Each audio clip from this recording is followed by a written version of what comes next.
Gen Z eating habits, utilising industry trends and sustainable e-commerce. That and more on today's episode. Want to know what's next? For over 2 decades, we've led the world's most influential brands to create the right products at the right time for tomorrow's consumer.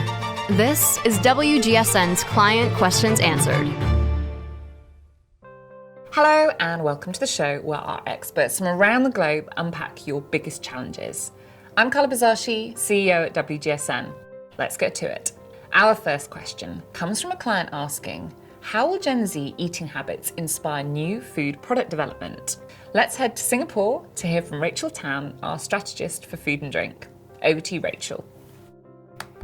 Gen Z are very engaged with food culture both on and offline, and they see food as a form of self-expression.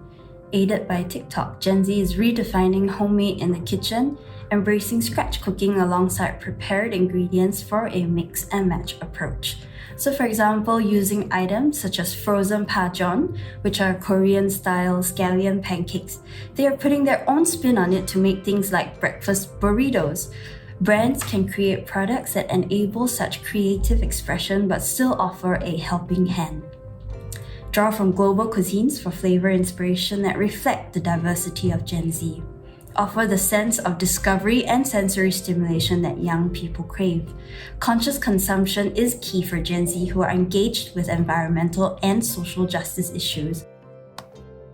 Amazing, thanks Rachel. Discover more on this topic through our key trend report on Gen Z eating habits for 2024, from substantial snacks to the allure of sensory stimulation.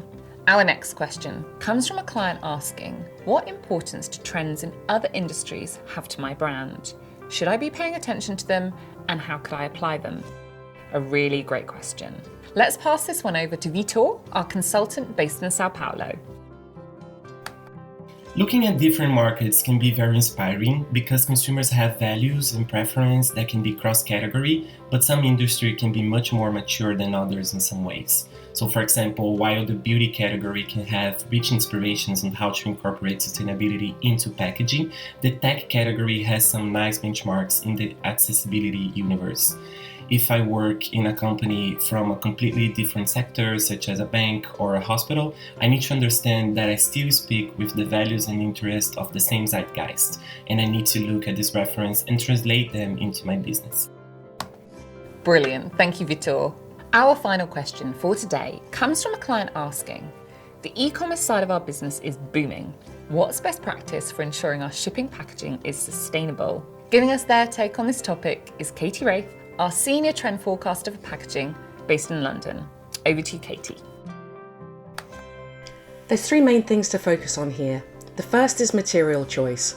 Paper or plastic options will always have a much lower carbon footprint than aluminium or glass. Also, remember that using recycled materials can further reduce this impact.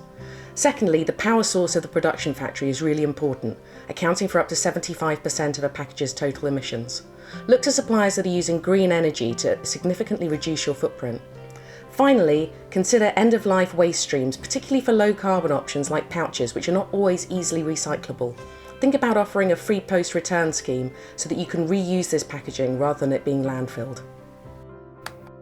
Great stuff, thanks Katie. Check out our intelligence report on e-commerce packaging for innovative ideas on how to be more sustainable, including material advances and tracking throughout the supply chain. That's it for this week. If you have any questions or comments that you'd like answered, please pop them in the comments box for our team. I'm Carla Bazzashi and I'll see you next time.